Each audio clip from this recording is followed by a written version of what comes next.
Dear students, BSc Part 3rd Physical Chemistry unit number 5 video number 1। आज इस video में हम सॉल्यूशन या इस चैप्टर में हम solutions, dilute solutions and colligative properties के बारे में पढ़ेंगे। सबसे पहले हम पढ़ेंगे सॉल्यूशन के बारे में कि सॉल्यूशन क्या होता है। सॉल्यूशन जनरली सोल्यूट और सोलवेंट से मिलकर बना होता है। यदि हम सॉल्यूशन, जिसको हम हिंदी में विलयन कहेंगे, विलयन के दो भाग होते हैं, विलय और विलायक। अब इसमें हम विलय और विलायक में हम किस प्रकार से विभेद कर सकते हैं, इसके लिए जो पदार्थ कम मात्रा में लिया जाता है वो विलय कहलाता है और जो अधिक मात्रा में लिया जाता है वो विलायक कहलाता है। कहने का मतलब विलयन के दो भाग हो गए, विलय और विलायक। एक चीज दूसरी चीज में जो है समांगी मिश्रण बनाती है, तथा जो हम अधिक मात्रा में जो पदार्थ ले रहे हैं, विलय कम मात्रा में लेंगे और विलायक अधिक मात्रा में लेंगे। अधिक मात्रा में लिया जाने वाला पदार्थ विलयन की अवस्था विलायक पर निर्भर करती है। कहने का मतलब ये हुआ कि विलयन की अवस्था कैसी आएगी उसके आधार पर हम विलायक का चयन करते हैं। विलयन को यदि हम परिभाषित करना चाहें तो सिंपल सी या साधारण सी परिभाषा है इसकी, किन्हीं दो या दो से अधिक यौगिकों के समांगी मिश्रण को विलयन कहते हैं। किन्हीं दो या अधिक यौगिकों के समांगी मिश्रण को विलयन कहते हैं। समांगी मिश्रण के प्रत्येक भाग का संगठन एकदम समान होता है तो इसे हम सच्चा विलयन या ट्रू सॉल्यूशन के नाम से जानते हैं। तो हमने देखा कि विलयन के दो भाग हैं, विलय और विलायक। जो कम मात्रा में होता है उसको हम सोल्यूट कहेंगे और जो अधिक मात्रा में होता है वो उसे हम सॉल्वेंट कहते हैं। जब सॉल्वेंट में सोल्यूट डाला जाता है तो दोनों एक दूसरे में मिक्स होकर के एक समांगी मिश्रण या होमोजेनियस मिक्सचर बनाते हैं। इस होमोजेनियस मिक्सचर को ही हम सॉल्यूशन या विलयन के नाम से जानते हैं। अब टाइप ऑफ विलयन यानी विलयन कितने प्रकार का होता है। विलयन जो है जनरली कंपोनेंट्स के आधार पर हम इसको विभाजित करते हैं। कंपोनेंट्स के आधार पर हम इसके टाइप बताते हैं। यदि इसमें दो पदार्थों से मिलकर बना होता है या दो चीजों से मिलकर बना होता है तो उसे हम बाइनरी सॉल्यूशन या द्विअंगी विलयन कहते हैं। द्विअंगी विलयन में दो अवयव पाए जाते हैं, जबकि टर्सरी सॉल्यूशन, जिसे हम त्रिअंगी विलयन भी कहते हैं, इसमें तीन अवयव होते हैं। जैसे कि इसके नाम से स्पष्ट है, टर्सरी सॉल्यूशन। टर्सरी सॉल्यूशन का मतलब होता है त्रिअंगी विलयन, और इस त्रिअंगी विलयन में तीन अवयव मौजूद होते हैं।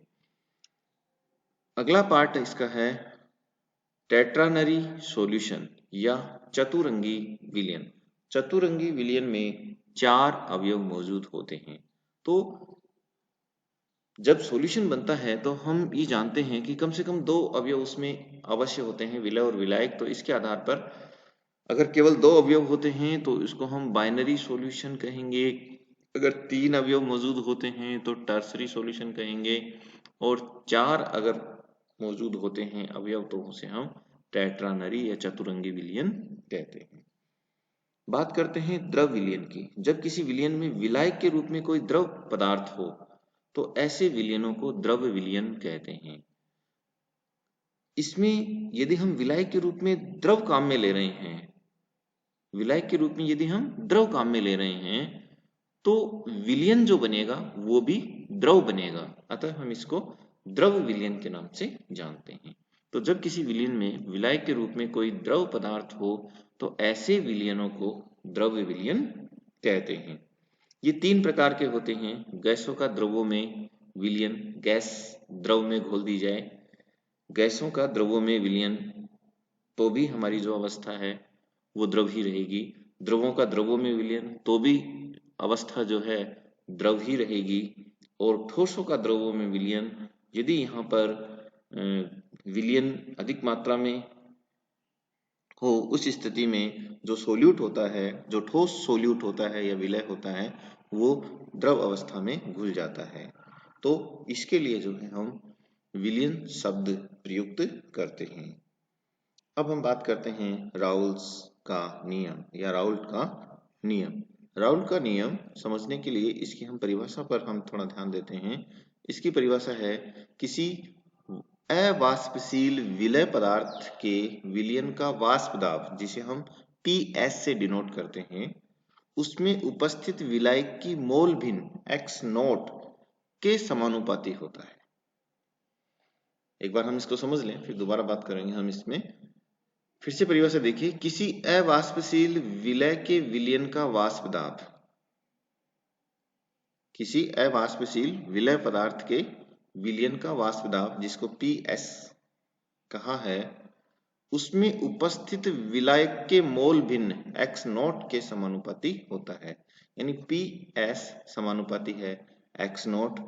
PS जब हम समानुपाती के निशान को हटा देते हैं तो इक्वल साइन आता है, तो PS बराबर P नॉट और x नॉट आता है।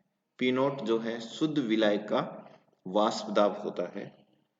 यदि हम शुद्ध विलायक का जो वाष्प दाब है उसको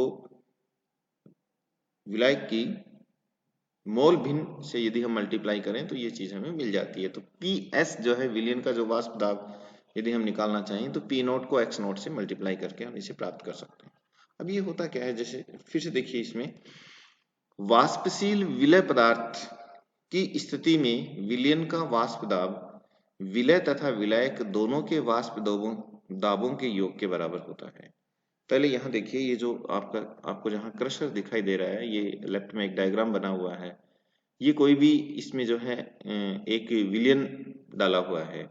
विलयन में यहाँ पर हमने सोल्यूट भी डाला है और सॉल्वेंट भी डाला है। सोल्यूट सॉल्वेंट दोनों मिलकर के विलयन बनाते हैं। और विलयन में सोल्यूट यदि अवाष्पशील होता है, यानी इसकी वाष्प नहीं बन रही है, तो वाष्प किसकी बनेगी? सॉल्वेंट की बनेगी, सॉल्वेंट की बनेगी। और यदि सॉल्वेंट की वेपर जो बनती है या वाष्प बनती है, तो ये वाष्प पात्र के ऊपर जो है, जहां पर इसका विलयन का लेवल है उसके ऊपर इकट्ठी हो जाती है, और ऊपर इकट्ठी होकर के जो है विलयन के ऊपर ये दाब डालती है। ये दाब कितना होता है, ये दाब कितना डाला जाता है, ये निर्भर करता है कि हमने विलायक कितनी मात्रा में लिया है।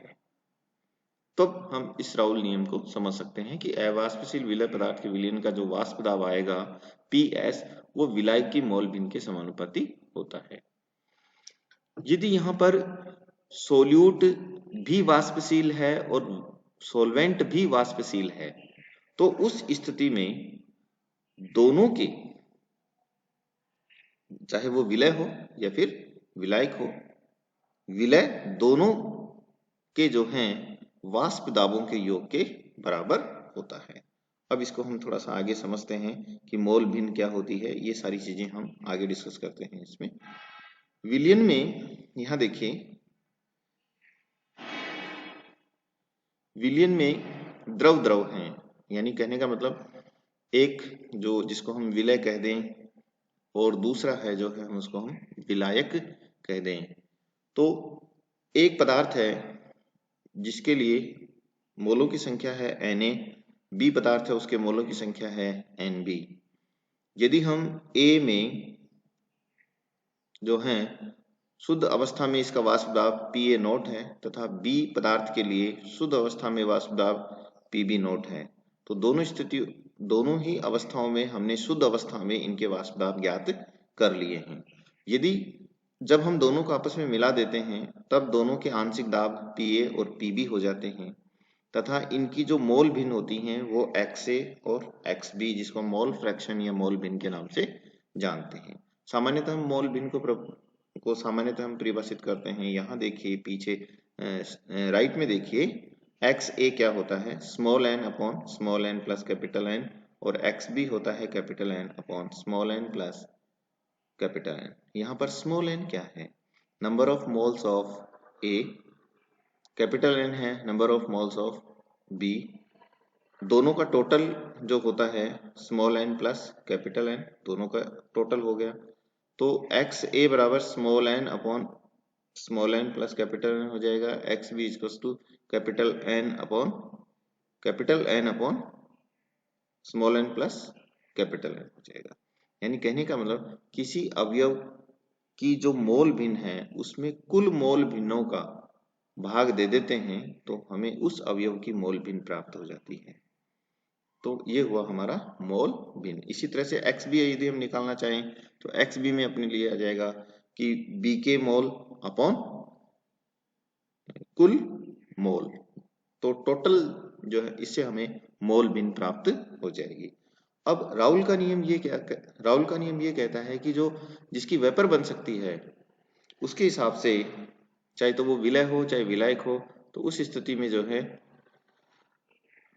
जो पीएस निकलता है वो उसकी मोल भिन्न के समानुपाती होता है। तो राउल के नियम के अनुसार पीए यदि हम निकालना चाहें तो PA not into X A equation number 1। इसी तरह से पीबी निकालना चाहते हैं तो PB not into X B equation number 2। यदि हम कुल दाब निकालना चाहें तो ये आ जाता है P बराबर P A plus PB equation number 3। अब इक्वेशन 1 और 2 का जो मान है वो हम इक्वेशन नंबर 3 में रख देते हैं। तो P बराबर हो गया P A naught into X A plus PB not into X B equation number 4। हम ये भी जानते हैं कि किसी भी पदार्थ के जो टोटल मोल होते हैं, मोल भिन्नों का योग, सभी मोल भिन्नों का योग जो है 1 होता है। तो इस स्थिति में x A plus x B जो आपने यहाँ पे देखा, अभी मैंने आपको समझाया भी था, उस स्थिति में x A plus x B का मान 1 होगा। यदि हम एक्स से निकालते हैं तो 1 माइनस एक्स बी हो जाएगा और एक्स बी निकालना चाहते हैं तो 1 माइनस एक्स ए हो जाएगा। यानी कहने का मतलब सभी मोल भिन्नों का योग 1 होता है। अब समीकरण नंबर जो 4 है हमारे पास है उसको हम आगे चेंज थोड़ा सा वैल्यू रखते हैं। P बराबर P A naught into X A as it is रख देते हैं, प्लस के स्थान पर प्लस रहेगा, पी बी नॉट अपनी जगह रहेगा, लेकिन एक्स बी के स्थान पर हम क्या करेंगे यहाँ पर 1 माइनस एक्स ए रख देते हैं। तो ये आ जाएगा 1 माइनस एक्स ए और इक्वेशन नंबर 5। यदि हम एक्स ए को चेंज करना चाहते हैं तो P बराबर P A naught 1 minus X B plus P B naught X B और इक्वेशन नंबर 6। अब यहाँ पर एक ग्राफ प्लॉट किया गया है, ये ग्राफ पहले समझ लीजिए। यहाँ से देखिए इस ग्राफ में इस मोल भिन्न है, यहाँ पर एक्स ए की मोल भिन्न 1 है। जैसे जैसे हम लेफ्ट से राइट की ओर जा रहे हैं एक्स ए की मोल भिन्न 0 होती जा रही है। इसी तरह से राइट में जो है एक्स बी की मोल भिन्न 1 है और जैसे जैसे हम लेफ्ट की ओर जा रहे हैं एक्स बी की मोल भिन्न का मान 0 हो रहा है। तो इस समय यहाँ पर राइट में देखिए केवल एक्स बी है जहाँ क्रशर आपको नजर आ रहा है, एक्स बी का मान 1 है। तो इस समय इसका अधिकतम जो वेपर प्रेशर है वो पीबी नॉट होगा और ये मैक्सिमम होगा। जैसे जैसे इसकी मोल भिन्न कम होती जाएगी इसका मान कर्सर के सहारे सहारे सहारे जो है डिक्रीज होता चला जाएगा और ये यहाँ पर आकर के एक्स बी 0 हो जाएगा। तो इसका जो प्रेशर है वो भी, वेपर प्रेशर जो है वो भी कम होता चला जाएगा। तो यहाँ पर एक्स बी यदि अधिकतम है तो पीबी नॉट का मान भी अधिकतम है। जैसे जैसे हम मोल भिन्न का मान कम होता जाएगा पीबी जो है उसका मान कम होता चला जाएगा। यदि हम यहाँ पर एक्स ए इक्वल्स टू 1 की बात करते हैं, एक्स ए इक्वल्स टू 1 की बात करते हैं तो पी ए नॉट अधिकतम आता है और पी ए नॉट अधिकतम के बाद जैसे जैसे हम एक्स ए इक्वल्स टू 1 से लेफ्ट से जो है हम राइट की ओर जाते हैं तो एक्स ए की मोल भिन्न का मान कम होता चला जाता है और जब एक्स ए के मोल भिन्न का मान कम होता है उस स्थिति में पी ए नॉट से धीरे धीरे जो है ये वैल्यू डिक्रीज होती चली जाती है और यहाँ पर लास्ट में जाकर के एक्स से जब ये 0 हो जाता है तो पी ए का मान भी जो है बहुत कम रह जाता है। तो यहाँ पर 2 डॉटेड लाइन आपको दिखाई दे रही हैं। पी ए फर्स्ट के लिए है, ये ए वाले सॉल्यूशन के ए वाले विलयन की विलायक के लिए है, जबकि पीबी जो है सेकंड के लिए है।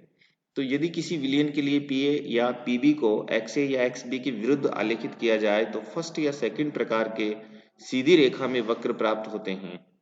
पीए नॉट व पीबी नॉट को मिलाने से वक्र थर्ड हमें प्राप्त होता है। यदि हम दोनों को एक साथ मिला देते हैं तो पीए प्लस पीबी इक्वल्स टू, ये जो थर्ड जो ग्राफ है ऊपर जो कंप्लीट लाइन आपको दिख रही है क्रसर के सहारे देखिए आप यहाँ से, तो पीए इक्वल्स पी बराबर पीए प्लस पीबी हमें प्राप्त होती है। तो हम फिर से देखेंगे राउल्स लॉ। तो राउल के नियम ने क्या कहा हमें, या राउल के नियम से हमें किस चीज के बारे में पता चलता है। राउल का नियम यही कहता है कि किसी अवाष्पशील विलय पदार्थ के विलयन का वाष्प दाब Ps उसमें उपस्थित विलायक की मोल भिन्न x नोट के समानुपाती होता है, या हम कह सकते हैं Ps समानुपाती है x नोट, या Ps equals to P naught into x naught. Thanks, आज इतना ही।